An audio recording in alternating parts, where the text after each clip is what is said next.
And we live. Hello, hello. Welcome to Live Queens. Today, of course, another Wednesday, 7 p.m., another Live Queens episode. Wednesday, the 30th of October. I think it's just the day before Halloween. Welcome to Live Queens. Very excited to welcome today's guest again. It's somebody who's been here before, the Queen herself, Catherine Das. We were so excited to have her on the last time that we have to have her come back and welcome. She's here. All right, welcome everybody who's here. I'm going to wait for my live queens to come in so that we can get Catherine in and start talking away today. Thank you so much for making the time today and coming to join us here at Live Queens.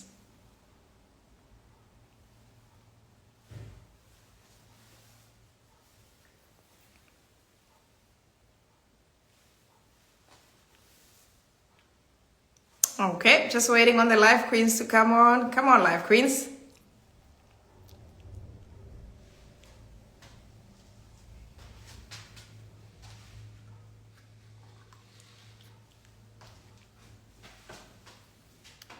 Hello, Hirani. I'm gonna get you in a second.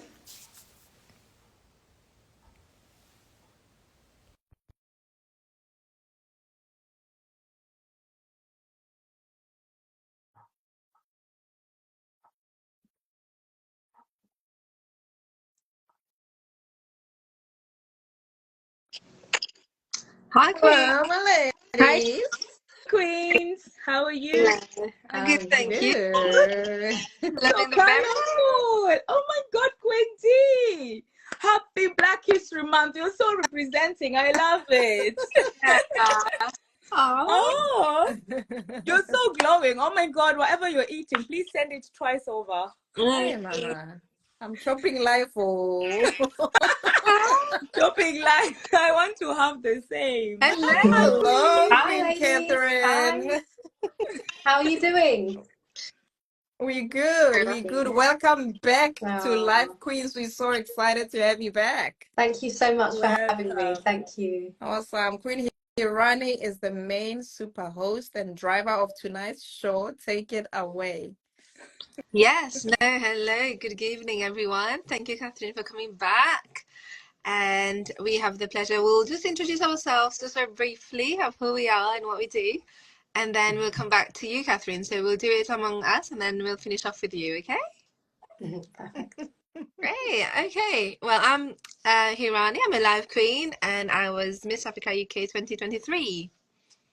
Awesome. Queen Hirani, I love your hair. It's so full and voluminous and everything. Are you growing it? You know, well, at work, it was all in a bun, and when I let it down, it's just wavy, so I'm liking it. Yeah. I wish I had the same life problem. I know. It's a good problem to have.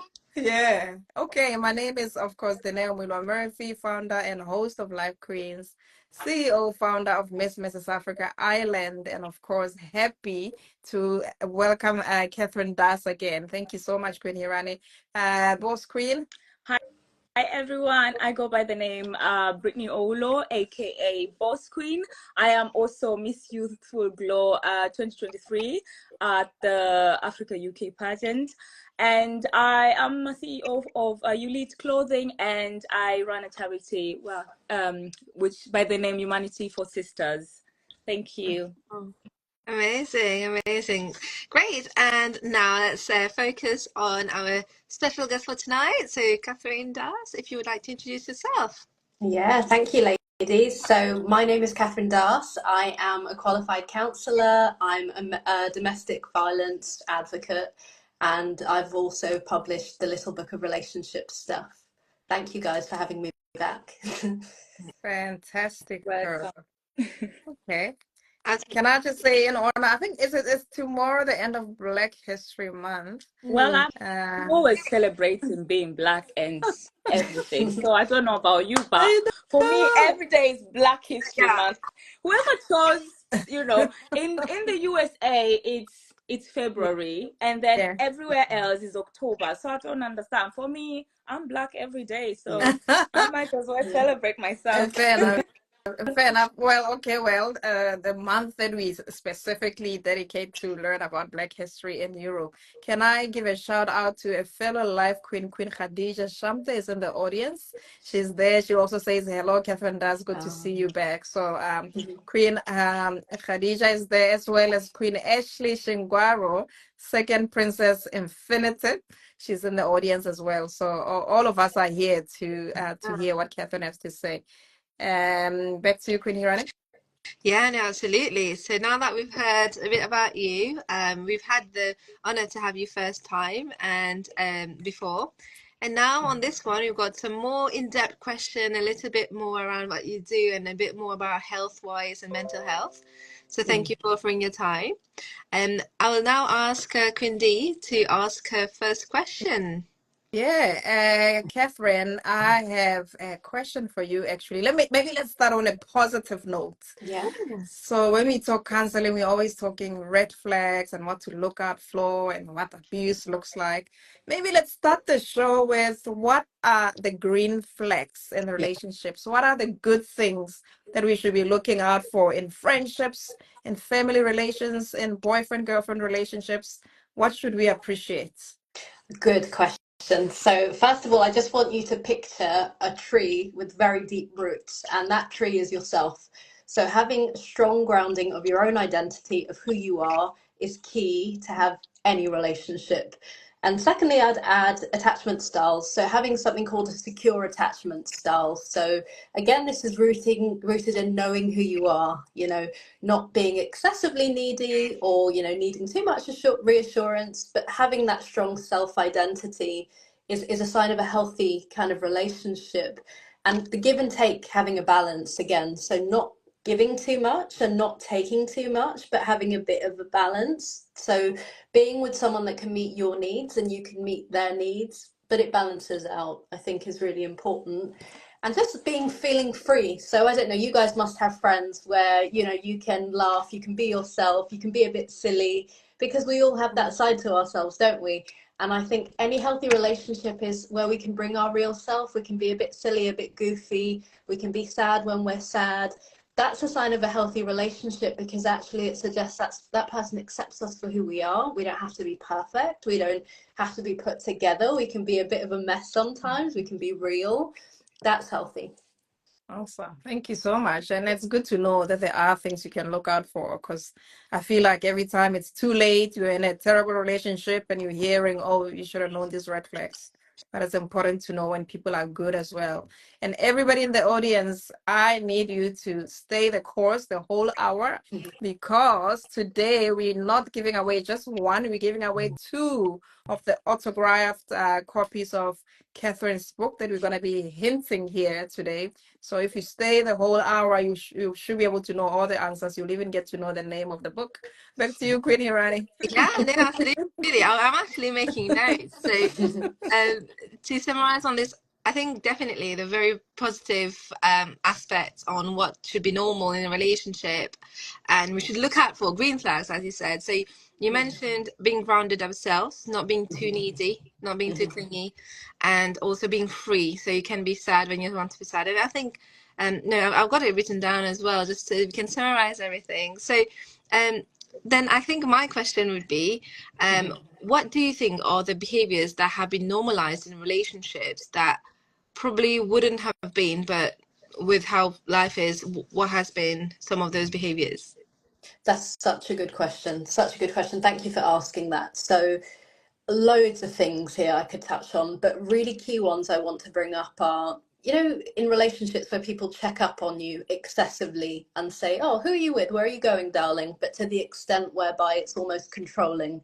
That's something that's been normalized, I think, certainly in certain cultures, as a way of caretaking or looking out for a partner. But actually, that's a form of control in excess, because it suggests someone wanting to know where you are at all times and wanting to have that kind of access to you. In a similar way, another kind of dangerous area of a behavior that's been normalized is controlling friendships. So a partner saying to their partner, I don't like your friends, I feel like they're a really bad influence on you. I don't like the way you behave around them. I don't want you being friends with them, because actually that's controlling someone's right to choose who they socialize with. Similarly, to say they can't see friends or family, even that's a form of control, a form of domestic abuse, in fact.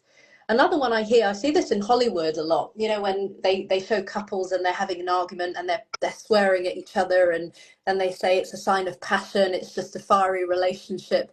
Again, you know, everything needs to be considered in a balanced way. I mean, if you're swearing at someone, what are you doing? You're essentially emotionally abusing them. And that behavior, if we look at it from passion, sometimes people excuse it to say, well, that's normal. Everybody swears at their partner or puts them down. And actually, we've got to look at it and hold people accountable. And another one is, you know, excessive jealousy, accusations of infidelity. So, for example, a woman going out wearing her high heels, her makeup, and someone saying, well, why are you dressed up? You know, who are you trying to impress? That to an excess sometimes gets normalized, because sometimes I've heard even women say, well, he's my boyfriend, he cares about me, you know, he just doesn't want any other man looking at me because that's how he shows love. When actually, you know, a beautiful woman is a beautiful woman. She should be celebrated. She should be free to always be a beautiful woman. Her beauty can't be possessed by a man. And the same for a good-looking man. You know, a good-looking man will always be a good-looking man, not to be possessed by a woman. You know, people are free. We're here to be enjoyed and celebrated, not controlled, you know. That's interesting. You know, I even myself, I can imagine as a younger woman, I would be like, oh my God, he just wants me to himself. He must love me so much. I know. Yeah. That is a sign of great thinking, love. Why Yeah. does my And partner not say I would anything? say that resonates with a lot of young girls and young Yes, definitely.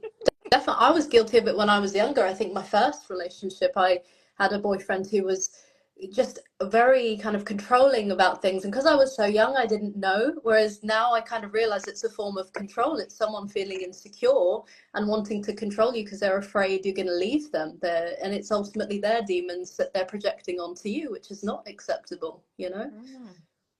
Very interesting. Yeah. Okay. Yeah, I think we always start relying on other people's validation immediately when we start doubting our identity. Definitely. You know, when we start detaching from our own selves, our inner selves.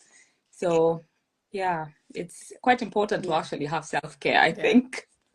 Yeah. Yeah, Yes. I think self-reflection. we've all been there, Yeah. honestly, and I'm sure all of us have been there. Yeah. But anyway. Especially the first point, I was going to ask everybody what they feel was relevant to us. So I think Kindi and Vosquin has mentioned, but definitely the checking where you're going, because I did have a follow-up question with that is, you know, where is that, like, do you think there's a line that when you're checking, oh, where are you going, who you're with, is just for you to, okay, you want to know about the person, just to know, like, there's no behind thought, you know, there's no malicious thought behind it. Is there that line, or do we think that every time we want to know where a person is and who are they with, is that always an innate want to control? It's a good question again. So I would say if someone follows or stalks or says, you know, I can think of examples where people have been followed if they say they're at a friend's house just to make sure the car's outside. That's a concerning behavior. And, you know, and similarly, if they, you know, if someone goes out for the night and then the partner stops talking to you, that's again a form of abuse, because what they're doing is saying, actually, you've upset me by going out, I won't be speaking to you. Whereas if someone just says, oh darling, you're going out, you know, let me know if you'll be home by 11, it's late, I don't want you to catch a train, that's different. You know, it's someone being normal with you. It's not someone controlling or being difficult because you've gone out. It's someone just saying, don't put yourself out catching a train in the dark, I'll give you a lift, you know. Yeah, I think it's such a fine line. I don't know if you ladies agree. I find like it's such a fine line between sort of what's normal and what's a little bit weird. But anyway, I guess that's why we have Catherine here, just to dispel some of those myths. And individualized, I believe it's very much what the couple will feel like, or what would they. Yeah. But Yeah, Definitely. also what you know, Catherine already just touched on, once you feel like you are within your secure environment, you feel safe within yourself, and also the other person making you feel safe, there are amount of times where you yourself will actually explain where you're going, what you'll be doing with whom, Definitely. and why, and when Yeah. you'll be back, without even being asked. Yes. Because you already feel like that person is your safe haven in terms Definitely. of I can tell that person anything and Yeah. I'm not judged. I'm actually free to Yeah. say something, and I can be always be, you know, somebody can catch me whenever I fall, or, you know, I'm just safe with the person. So I think it's just all about it's balance, like Yes. Queen D says as well. How safe are you with that person? How okay are you with the inner you when Yeah. being with that person, and not, you know, yeah. Yeah. Oh, yeah, I can see counselors in everyone at the moment. Definitely. I love it. I love it. Right. On this note, I wanted, would you mind, Bosco, to check if you have any comments? We've got live queens in the audience. They got any comments or questions? To be honest, I cannot see anything here.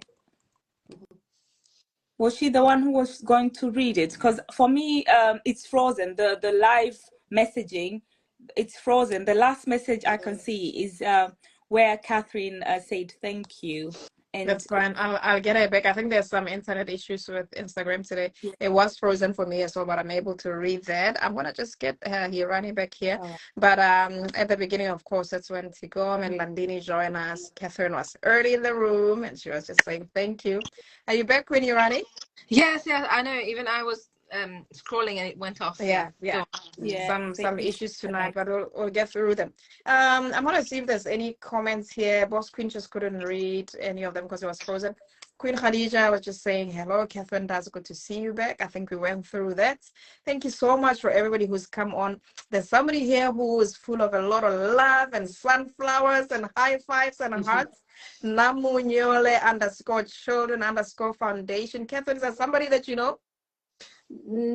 Potentially, yeah. But Okay, hello we're to you very, and very welcome. happy because they're sending all sorts of flowers, plants, everything. And back to you. Queen Rio is here. Queen Riri, thank you so much for being here. And I was just typing there from Live Quiz that there's a book giveaway from today's Insta Live, so make sure you're paying attention. Queen Khadija says, OMG, justification on too much attention, especially if one isn't used to getting it growing up. And that's the comment we're making, just about how, just what a fine line it is between what's normal for us, what we used to, versus actually what's supposed to happen. Queen Rio says, resonating with a lot of the examples here. I agree, absolutely 100%. Yeah. Another comment from Queen Khadija saying, so what would be not asking at all as part of control of the victim coming back, demanding the attention of why a partner isn't asking? So the opposite, and I can see where Queen Khadija is coming from, where you're saying, I'm going to go out tonight, and nobody just says nothing, not even goodbye, and you out the door and you're just feeling like, oh my gosh, okay, maybe I shouldn't go. I love this. Can I answer? This is such a good question. Thank you so much, Queen Katina, because that question is amazing. Right, it's another form of abuse. So silent treatment is a form of abuse. So, you know, even withholding intimacy is a form of abuse. It's something that's used by abusers to make a woman feel like she's not desirable, or even, you know, the flip side, a woman to a man to make him feel like he's not desirable. But it's designed to get into your head and break down your confidence, your sense of self-worth, you know, to make you feel less than. And again, it's a game that's played in a very different way. It's a form of narcissistic abuse as well. But yeah, such a good question, and I'm so glad that you asked that, because there's so many women and men that go through the silent treatment as a form of punishing them for bad behavior, essentially. Thank you so much. And the last comment there is, of course, super supporter Lady Ruxa Almarak is here. She's saying, hello, good evening, beautiful queens. Sorry, I'm a bit late. I've had such a busy day. You're just on time, Lady Ruxa. Welcome in. Okay, back to you, Queen Hirani. Yes, no, good. Thank you for answering that. I think it's definitely one of those questions that will definitely have come up at some point. Sometimes I do feel people might hide this by saying, oh, I'll let you do what you want, but then you can do whatever you want. But then I can see that it can... anyway, I'm trying to equate that. It's similar, Queen Hirani, it's similar to a woman saying to her husband, fine. Yeah. Nothing. Yeah. Fine is never fine. Yeah, totally. Because it's like, Sorry, the words and the actions, right? Like I picture when you say that, like a pan with the lid slamming down, or a woman not cooking for the husband, or not showing him physical intimacy. There's always something that they're withholding as a way of saying, I'm not giving you this because I dislike the behavior, Mm, Yeah. interesting. Oh, interesting. Well, now, okay, Boss Queen, would you have any questions for Catherine tonight? Yes, yes, yes. I have one question. How can unhealthy and unhealthy and normalizing unhealthy behaviors actually cause us to abandon ourselves? I love that question as well. Very, very good question. So everything about these unhealthy interactions, I think, are designed to minimize our connection to our core self. I think you've used the word. There's a counselor in you, definitely, but it's the inner self. We lose that connection. So, when people try and control friends and family, our friends and family are kind of our safe place, our place where we can be 100% authentic. They unconditionally love us, accept us. If people cut those connections out and we don't have those supporters in our life, we can become very isolated, and therefore we can lose a connection to ourselves. And even having someone that demands a lot of attention or wants you to spend more time with them may cause you to abandon your hobbies. That you might be someone that goes to the gym a lot and really likes physical fitness or going out to art classes, but that control might cause you to say, actually, I won't do it because my partner doesn't like that, so I'll try to adjust my behavior. And that might, that causes you to lose something that's really valuable to you. And even I've seen a lot of people actually physically look different in relationships to placate a partner. Like, I've known very glamorous women who have always been, dressed up very nicely, like makeup, they look immaculate. But actually, over time, when they're with a certain partner, they change. They become quite plain, they become quite quiet, quite demure, because they don't want to aggravate the partner or be seen to be, desirable to anybody else. It's an adaptation that they're making almost to not annoy their partner. That's interesting. And gaslighting ourselves. So this comes up in the trauma bond, but over time, if you're with a partner that, if you say, I don't like it when you do this, and they say you're lying, that over time you can tell yourself that actually you're exaggerating their behavior and you're lying in your head. And that's an ultimate form of kind of self-abandonment, really, when you can't trust your own instinct. And that's very sad when it happens to people. And over time as well, put down. So being in an abusive relationship means hearing, you're not good enough, you're not worthy of love, nobody else will want you. For divorced women, it's, oh, you're divorced, you've got kids, you're over 40, whatever it's going to be. But stuff can be thrown at people, men and women, to make them feel less than. And over time, those can settle in our heads and make us feel, well, actually, yeah, time is ticking, I'm not good enough, nobody else will want me, therefore I have to stay. And it can keep us in that cycle. So it's believing these mind games that can really cause us to cut off that connection. And it's very sad, and we've just got to change that and flip the script and realize no one can take away our personal power, ever. Wow. Catherine, I'm so scared I'm so because of how much of this resonates with my younger self. Yeah. It was like You know narrating what? my 20s. I was Yeah. about to say, been there, done Yeah. that. This is also one of the scariest things know. amongst women. When you sit down and talk about these things, you actually relate to some level Yeah. about exactly similar patterns and symptoms immediately you get into a relationship. Whereby it gets some of us it's a scary situation to even get into a relationship, because you're like, oh my God, I do not want to look like this again. I don't want to feel like this again. And I don't want anybody to be, controlling over my life. I just think when we accept unhealthy behaviors, we're just losing our own selves. We know our own needs. And that can just create a habit of self-neglect. Yes. Where we just feel like we are unworthy of anything. And that can also just it can erode self-respect, especially when we allow toxic behavior from other people. I think what I've learned, honestly, is about self-care and having boundaries with yourself, and self-reflection is quite important.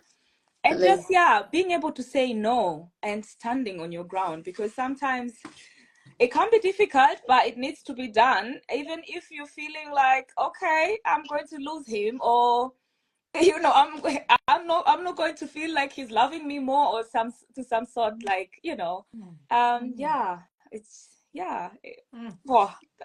You caught me right there, I'm telling you, my sister. But you know what? We're doing this for our younger sisters, our younger Yeah. women on Yeah. the live. Yeah. Somebody who's gonna watch this before. I'm gonna be honest with you. This is my 20s, okay? Yeah, And you so could tell honest. we could Yeah. tell which boyfriend I'm dating by how I'm looking. So, Yeah. Yes. Yeah. It's true. It's And true. the We've been there. outfits, the way I was Yeah. articulating myself, the way I would present myself, Yeah. I've actually, oh my God, Yeah. it's really, you being stressed, you're burnt out, without even realizing, actually, you are about to explode. Definitely. Definitely. Yeah. Wow. Yeah. Well, thank you for sharing. Queenie Rani, Yeah. there are a million questions on the live. I don't know if you're gonna be able to catch up with all of them. I don't know how you want to proceed at this point. I'm so I think go on then. I think if we take the questions from the audience, so we can engage a bit more with the Yeah, audience. let's rather go with the Queen Yes. Boss Queen. If you can see them, do you want to maybe I read can from see Queen Ina? anything. The only thing I Yeah. can see is thank you from Catherine Does. Yes. Still, I'm Okay. so sorry.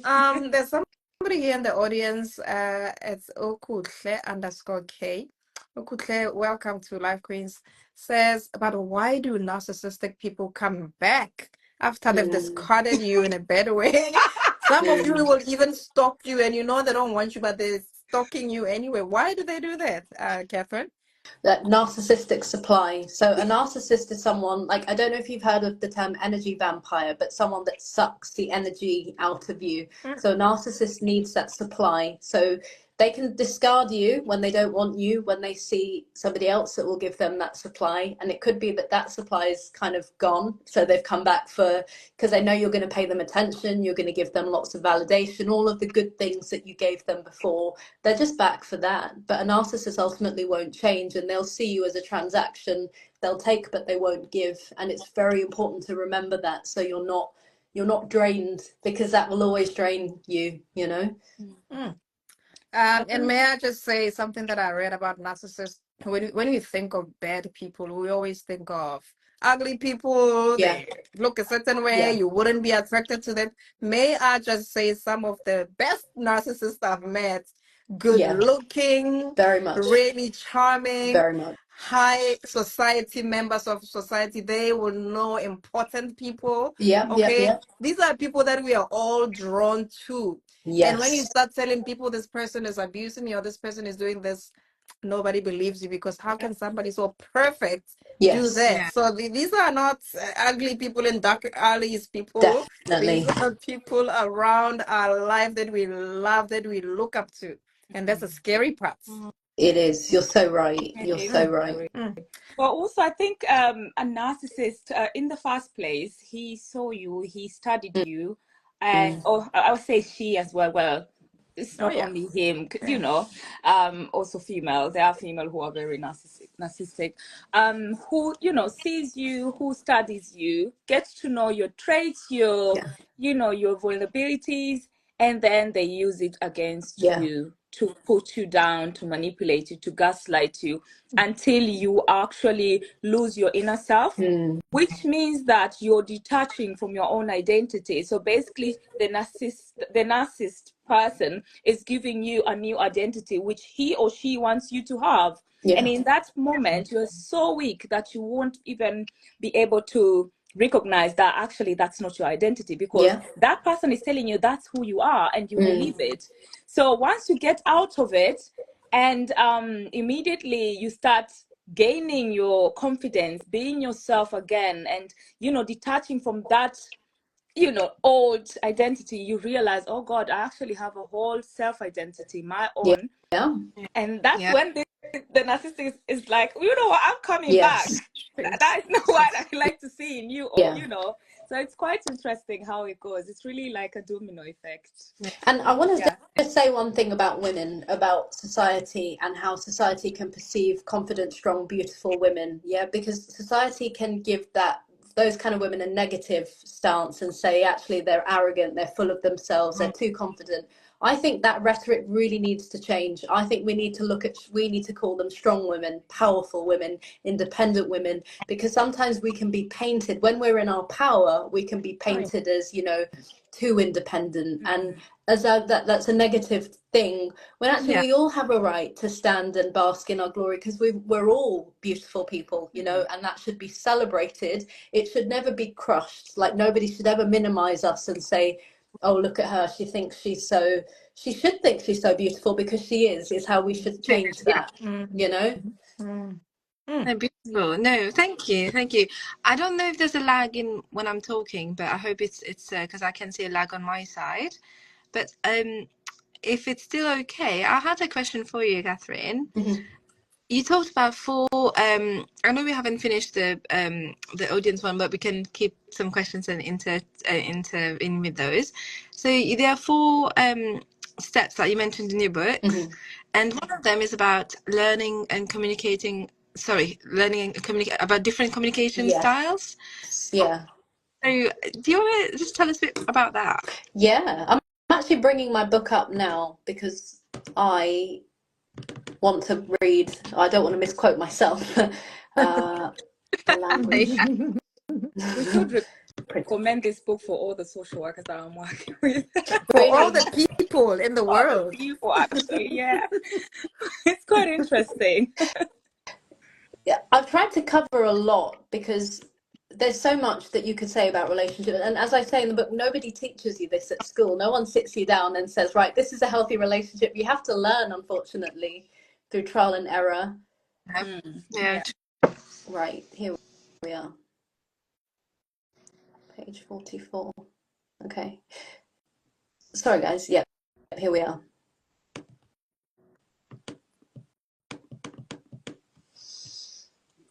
Yes. So there's four. There's the assertive communication style. I'm just making sure that I'm not misquoting myself. The passive and the aggressive.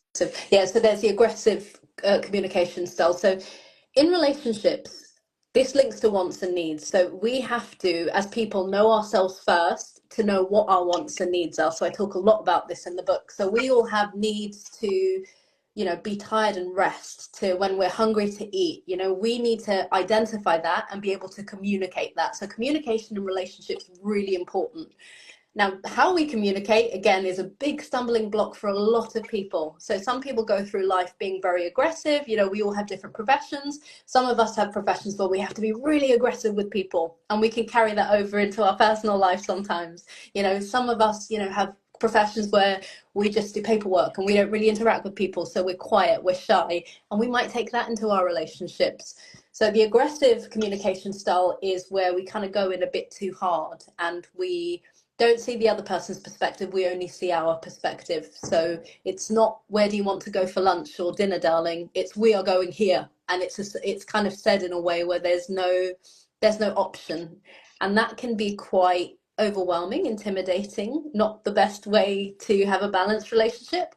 And then the other side is a passive side. So someone that considers what the other person wants and responds by saying, I don't know where we go for dinner, darling, what do you think? Doesn't put their thoughts into the mix. That's someone that can be quite submissive, maybe too submissive. I see that a lot in the Indian culture, where a lot of women can go with what the man says, and being assertive is a balance. So it's kind of acknowledging that you have needs. So you might be in the mood for Nando's that night, but partner might be in a mood for Pizza Express. You might come to an arrangement and say, let's just order a Burger King because actually we're both tired.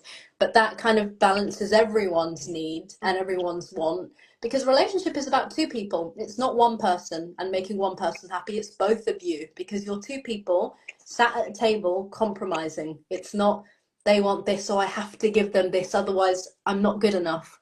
Especially as women, I will say this, especially as women of colour, we have grown up with a script where we sacrifice ourselves, we silence ourselves. We're taught to be submissive in relationships to men. Yeah, we're taught to cook for them, to keep clean, to do laundry. I'm not saying that's bad, but I'm saying that we're so much more beyond that. We deserve to be seen, to be celebrated, to be heard. We're not objects that you stick next to a man as trophy wives. We're women in our own right, Yeah. It's so powerful.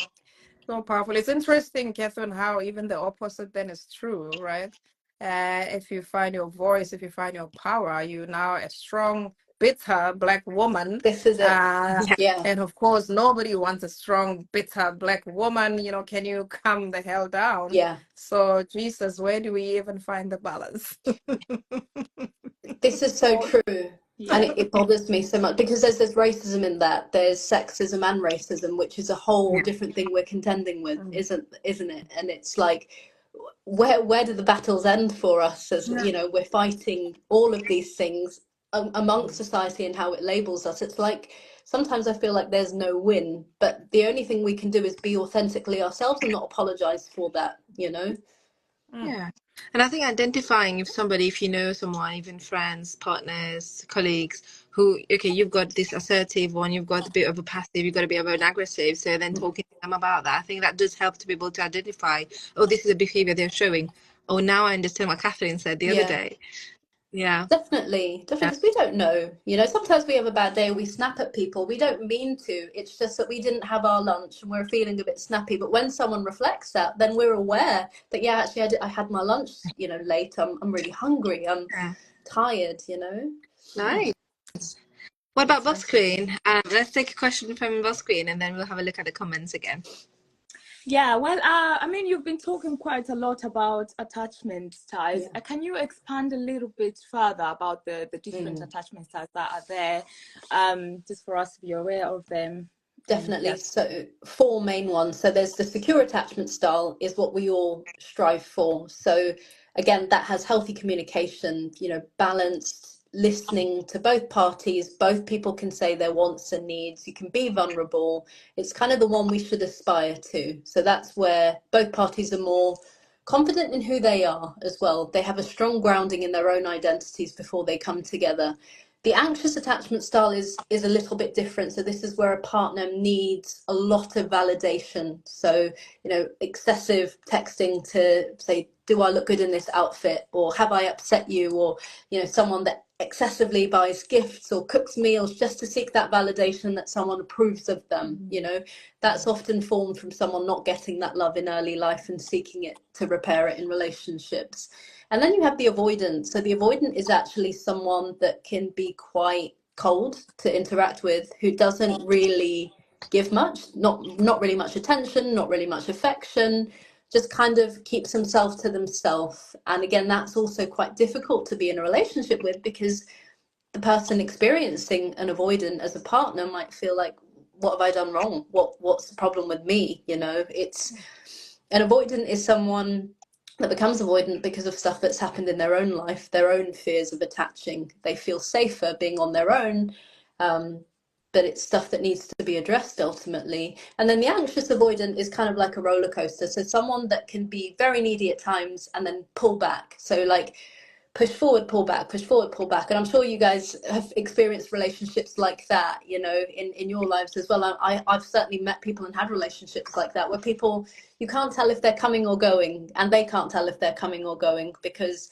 they want you and then they get scared, or they want you and something comes up for them, and ultimately it's their patterns to be worked through. But yeah, people need an identification of where they're at, especially if they're looking for a relationship. People need to consider why they want a relationship. I think these days too many people just make online dating profiles and say they want a relationship, but actually they're not ready for relationships. And I think people need to go inside first and say, what do I want? Who am I first? And then we think about what we want to bring in. Because if we don't understand the self, we can't begin to imagine what kind of partner would be right for us, right? Yeah. So true. I think it's very important to be aware of your own attachment style, just in order to actually identify your partners as well, or maybe just having those conversations and just knowing, okay, this is the way I deal with me or myself, and this is how my partner deals with me, and where is the middle thing. I think it's very important. Otherwise, I think that's the only way you can actually you can have or you can shift towards the secure base or secure attachment, Yeah. and be okay with the person, because then when the person, you know, communicates in a different way or different style, that's when you will be just realizing, okay, maybe I need to be calm or not be, you know, you just gauging the person according to their attachment styles, and not just thinking about, well, at the moment I need that attention Yeah. because I'm having that fearful, avoidant, disorganized attachment, Yeah. and I want it now. You have to actually have that balance and knowing, okay, this is where I stand and this is where I'm going, Yeah. and that's where my partner is, and yeah, it's all about balance. But yeah. Catherine, Yeah. I've just discovered something. We've got a whole counselor at Life Queens. We didn't even Yeah, know. we do. know. Yeah, you guys Wait. do. She's No one amazing. talks. No one talks. We've got a resident I love counselor. what I From do. now on, we are coming to you with our Yeah. relationship problems. I love it. Catherine, oh, No, I just love what I do, I must say. And now all these things that Catherine is touching base on, I have literally just studied them. So basically, Amazing. the attachment styles, the you know, the communication styles, it's a day-to-day work thing that I have, and I really enjoy that much. And that's why I could sit down with you and we could talk for hours if you want. Honestly, I really enjoy that. Oh, Having this conversation, so that's why I'm really honored to be even present here and having this conversation with you, making, you know, our youth, you know, yeah, aware of the signs or the symptoms from the beginning, just them definitely. to be aware, like, okay, it's not you, it's actually there, it has already happened to some other Definitely. people. Yeah. Definitely. Yeah, Lady I love that. Roxa Amarak has a question here for yeah, you, Catherine. go on then. She Yes. says, if you have a partner who's not able to see their own behavior Hmm. and how they're treating us in a relationship, how is it best to address this behavior or even initiate the situation? I mean, basically, if somebody is a narcissistic abuser, is there even any point trying to point it out or address it, or is it fixable? It depends, because some people can take feedback, some people can't, is how I would answer that. So it's always worth saying to someone, when you said this, it made me feel this, because even putting "it made me feel" doesn't sound like an attack. It sounds like you sharing a response with someone, and then looking at how they respond to that. You know, do they take ownership? Do they apologize? Do they show signs of wanting to make amends, or do they immediately push back and get defensive and say, no, this was all you, I've not done anything wrong, you're exaggerating, you're being too much? But based on the response to that, I'd say would kind of gauge, can you work on a relationship with this person, or are they not taking any accountability? Because if you're not happy, you're not happy, and those needs are ultimately not being met. And if your needs aren't being met, then, you know, what are you getting out of the relationship, really? There's an interesting question here from Tigom. Says, Catherine what's the best way to work around a partner with a complete opposite attachment style to you, where, for instance, you require constant communication and the hyper independence? Avoidant, Yeah. That's so good. I love that question. I see this, and I see this with friends a lot, actually. I have friends come to me asking me this question about not wanting to seem too keen with a man who's a bit avoidant or a bit cool. I mean, again, communication, some people have a bit of a stigma about communicating and think that if you tell a man that you need something, it makes you seem needy or being too much. I disagree. I think, you know, if you tell a man or a woman how you want to be loved, that's you kind of sharing your love languages and saying what you need. And I think being honest about the fact that you might want to be texted, you know, every day, receive a good morning text, that might make you feel really happy, and just sharing that with someone, and again seeing, is that something they can accommodate, or is that something they listen to? Again, being heard and listened to, such valuable pieces of, you know, feedback that you can get from a partner. I think just sharing things that you need, because if you don't tell someone what you need in a relationship, they might have a completely different outlook and mindset. And you've got to communicate things, because if things can work when you share what you need, great. And if someone's not going to take on board your feedback, then that relationship ultimately, again, ask yourself, is that where you want to be? Because being in a relationship is a choice. You've got to ask yourself, are my needs being met? Am I happy? Am I where I want to be? You've got to consider it from your lens. I think what a lot of women I see do wrong is consider it from the partner's lens. Oh, he's not happy because I must not be doing this. I must not be good enough. I'm to blame. No. Are you happy? You know, let's put the focus back on you. What do you want? What do you need? What makes you happy? Where do you see yourself in 5 years? You know, let's put the focus back on the woman and give her back her power, and then we can have the conversation as to, you know, what's right. Because I think, again, a big mistake people make, they date because they think they should, they don't know who they are, what they want, and then it all goes crazy. Yeah. I wonder if Queen Hirani is able to see some of the other comments here. There's a lot of them. If you want to just No, again, I'm stuck on Yeah. Alfred Damnash. No, I'm stuck Yeah. on the point. Can I just say it's a very sensitive topic being discussed here today. As always, we're going to be sharing resources after this live for anybody who's affected by this topic. I can tell by the amount of comments that a lot of people resonate and relate and are affected, including myself.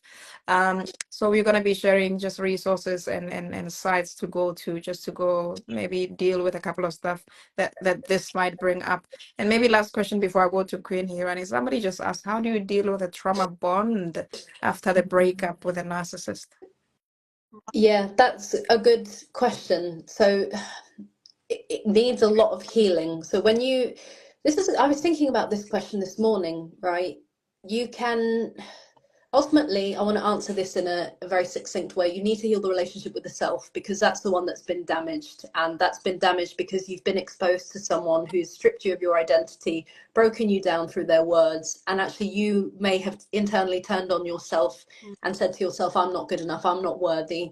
So there's healing to be done. And I think it's like, I'll talk about the tree with the roots. You've almost got to put the roots down and feed yourself with the nutrients of I love myself, I'm good enough, I'm valuable, and just have a chapter of maybe not dating for a while and just having good friends around you, good nutrition, good exposure to healthy things that almost nourish you and lift you up again. Because trauma bonds are very, very draining. They destroy you, they destroy your confidence, they probably destroy you physically as well.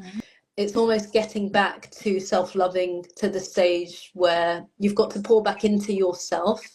And I think that's therapy, that's healing stuff. I mean, I know a lot of people who do things like sound baths and dance meditations and yoga and things like that. But, you know, guys, you don't have to end a relationship to focus on the one with yourself always. The one that you have with yourself, wake up in the morning and fall in love with yourself, guys. Like, this is something that I've realized later on in life, but love the person you are.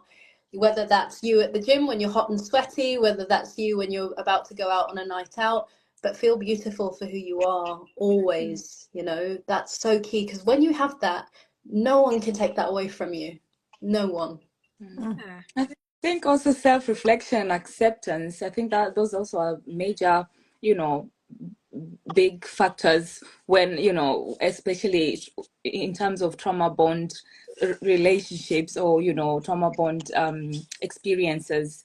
I think it's very important to just, you know, yes, it does take a while to maybe accepting that maybe you might need time, you might actually need help to be able to help yourself, to accept actually abuse did happen to you, and to actually detangle yourself from it, and then you can actually identify who you are, getting back to your roots, as you say, Catherine, and then it's literally starting from zero, healing your inner self step by step. While others might be moving faster, you still, they step back, and you know, one day you step forward, the next day you step back.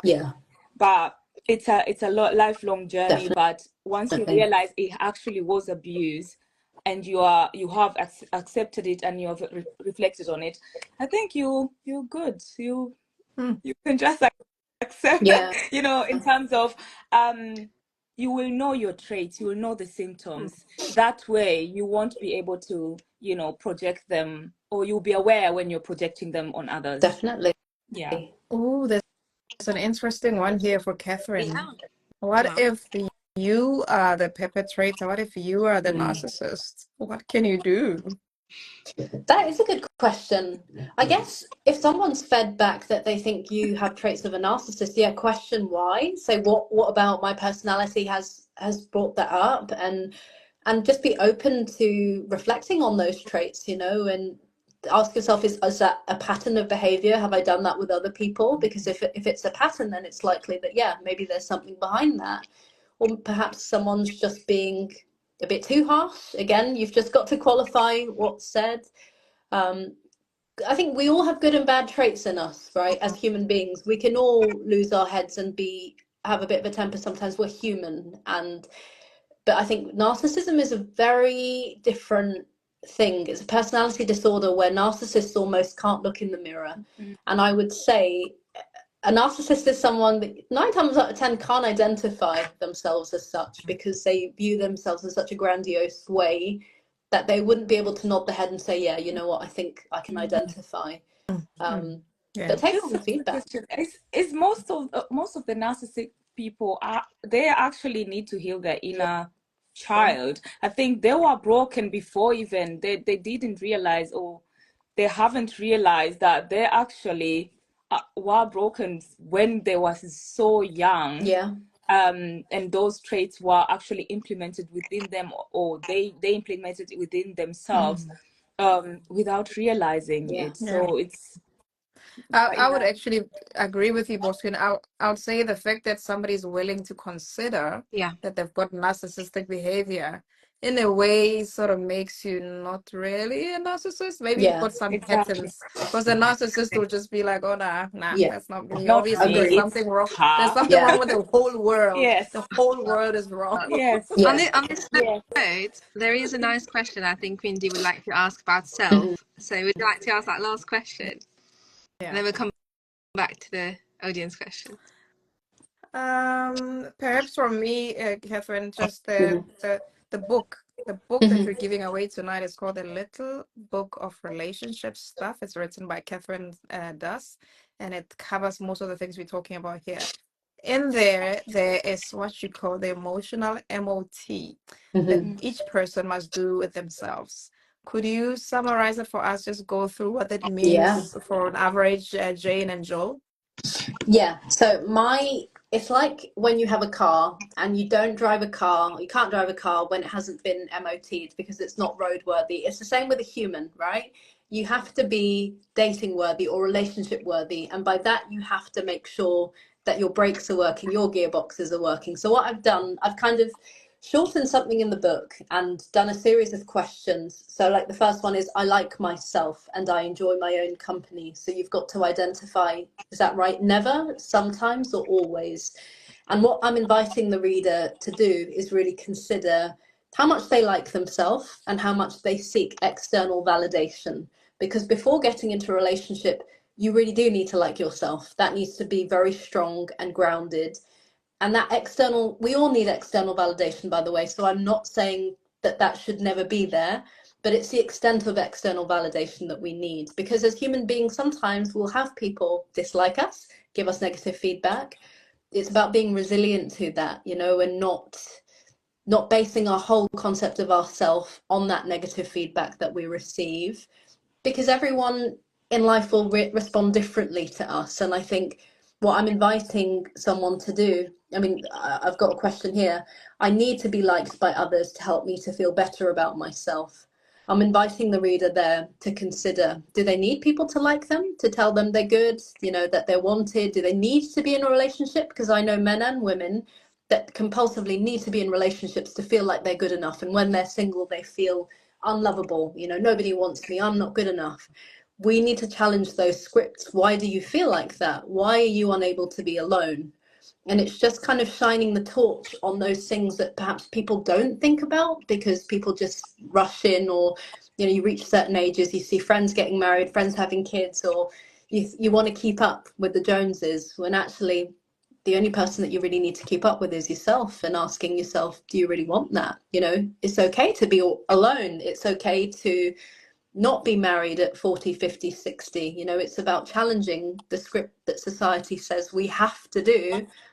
Why do we have to do it? Powerful Mm. stuff. Thank you so much, Catherine.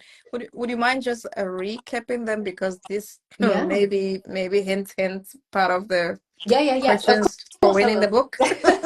Okay, so the first one in the emotional MOT is I like myself and I enjoy my own company. So that's the first one. The second one is I need to be liked by others to help me to feel better about myself. The third one is I have an independent life and identity. The fourth one is I am grateful for any romantic attention I get because I don't feel worthy of it. The fifth one is I dislike myself. The sixth one is I can end toxic relationships because I respect myself.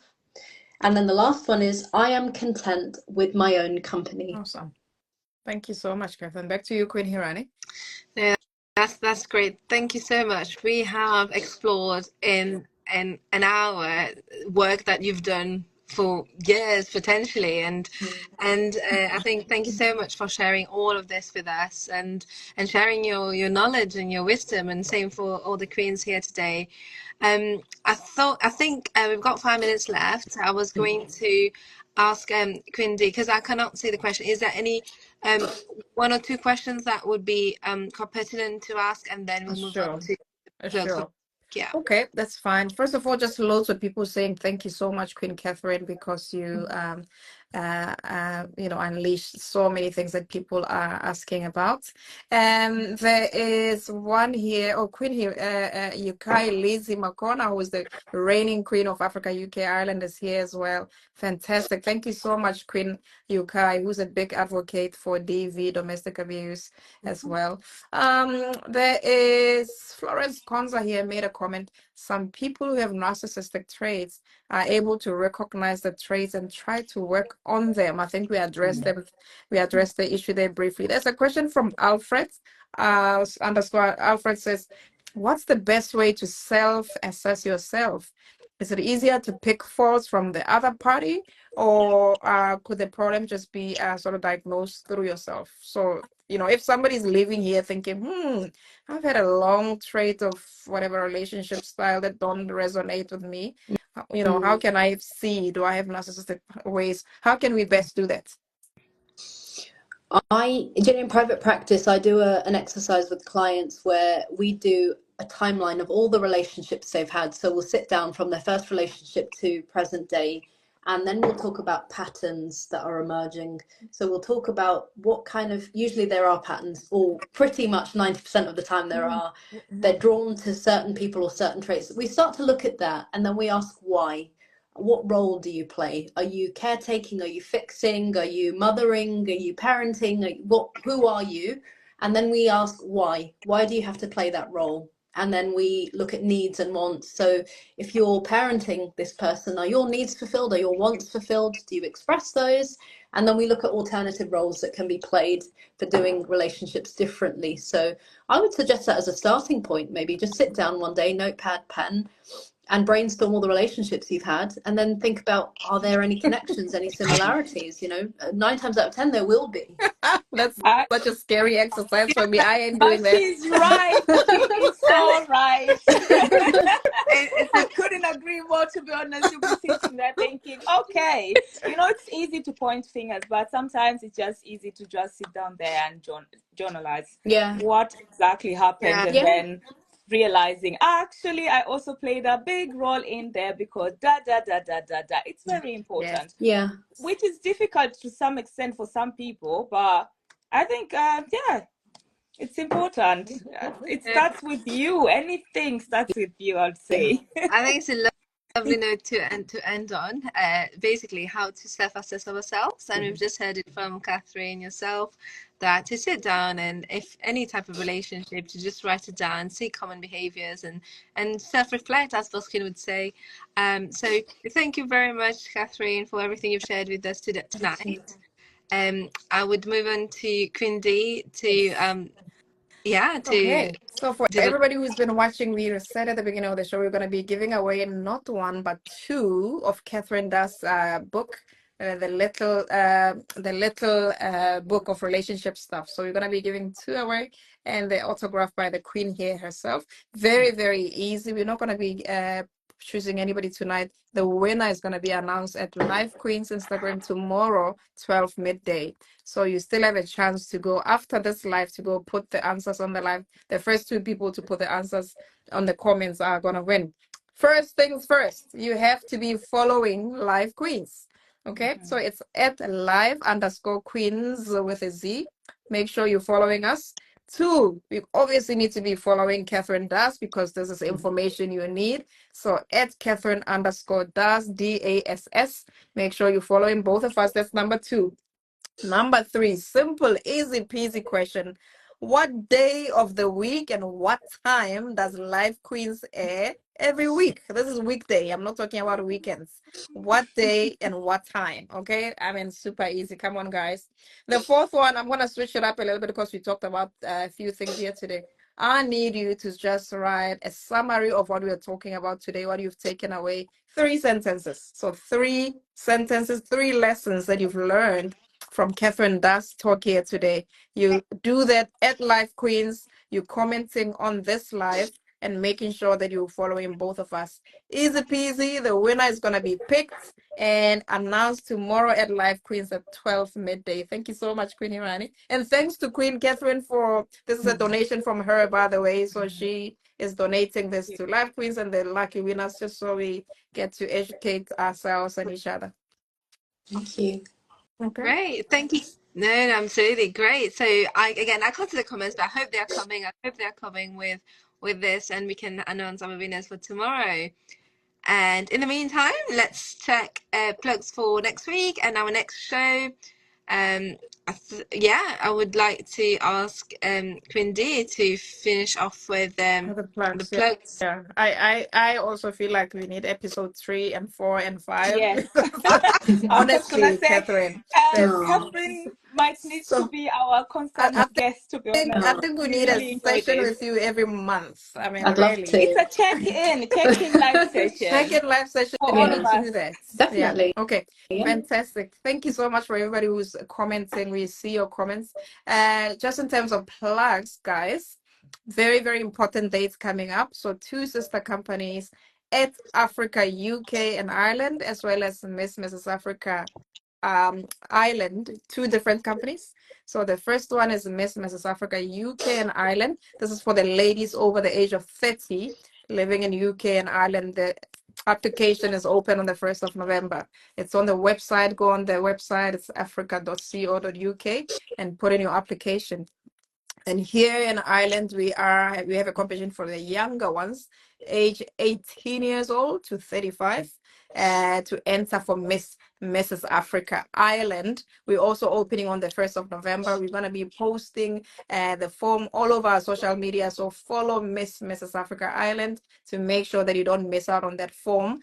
And we're going to be following up just for the rest of the year until we've got all the applicants coming on. So super excited about that. And the guest that's coming next time, we actually have a very busy schedule for the rest of the year. Sunday, we have a lady who's in the audience here, Grace Lee Foundation. Lebo Motladile has been here before. I'm loving the fact that our guests are coming back for part 2. Lebo came here to talk about Grace Lee Foundation, a foundation in South Africa. She went out into a school in the village in Hopani, and she organized the first ever prom matric ball for the school leaving kids. She had a successful event, a good reviews, and she's coming back to Live Queens to tell us just what went down. So we can't wait to meet Lebo Motladile here. And of course, we're also excited on Wednesday. We've got the queen herself, Dr. Tenjiwe, a comedian of note, a YouTuber, and a lifestyle sort of creator of just YouTube videos. She's gonna be here. She's huge. She's big. She's funny. She's a friend of At Africa UK Pageant, and we can't wait to see her next week, Wednesday. Okay. Thank you so much, Queen Irani. Thank you everyone. So please everyone keep watching us. We've got so much more coming, and it's just amazing how we get everybody coming back. On this note, I would like to thank everyone giving us your time, and we've heard a lot from you, Catherine, and I'm looking forward to who's going to be the winner tomorrow. Yes. Thank you all. I wish you good night, Awesome. and we'll see you on Sunday. Awesome. Thank you, so Queen. much, Queens. Thank you, Bye. ladies. Do Bye. your Take emotional care. MOT. Definitely. I'm gonna try again. Oh God, it's never Ciao. counts. Anyway, Bye, bye. guys. Bye. Thank you.